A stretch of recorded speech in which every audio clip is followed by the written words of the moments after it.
من خلال ما يدور داخل أروقة الدبلوماسية هنا في الأمم المتحدة، نلمس ونستشف أن هناك اتجاها واحدا سيكرس من خلاله مجلس الأمن الانتصارات الدبلوماسية المغربية الكبيرة دفاعا عن وحدته الترابية. وبمعنى أدق زكريا، المغرب بعد المسيرة الخضراء المضفرة التي استرجع من خلالها أقاليمه الجنوبية يؤسس لمرحلة جديدة، مرحلة مسيرة القانون الدولي ومسيرة الاعتراف الكلي بمغربية الصحراء. زكريا، علينا أن نشدد على أنه داخل مجلس الأمن، أعضاء مجلس الأمن من خلال اجتماع الغد أصبحوا متطابقين ومتناغمين على مستوى استعمال مصطلحات قانونية دبلوماسية من القانون الدولي دقيقة تعترف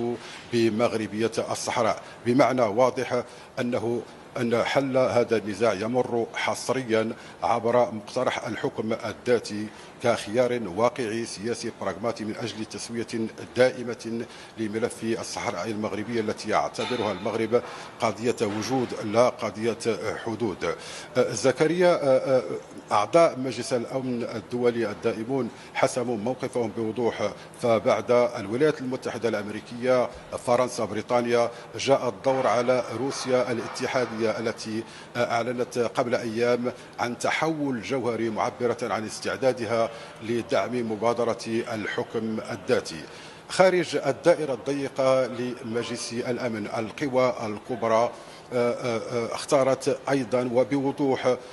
جانب الشرعية، فإسبانيا، ألمانيا، البرتغال، إيطاليا، الاتحاد الأوروبي من خلال المراجعة الأخيرة للاتفاق الفلاحي، الدول العربية، دول الخليج العربي، وعدد كبير من الدول الإفريقية وعبر مختلف القارات الخمس يعتبرون أن الصحراء المغربية جزء لا يتجزأ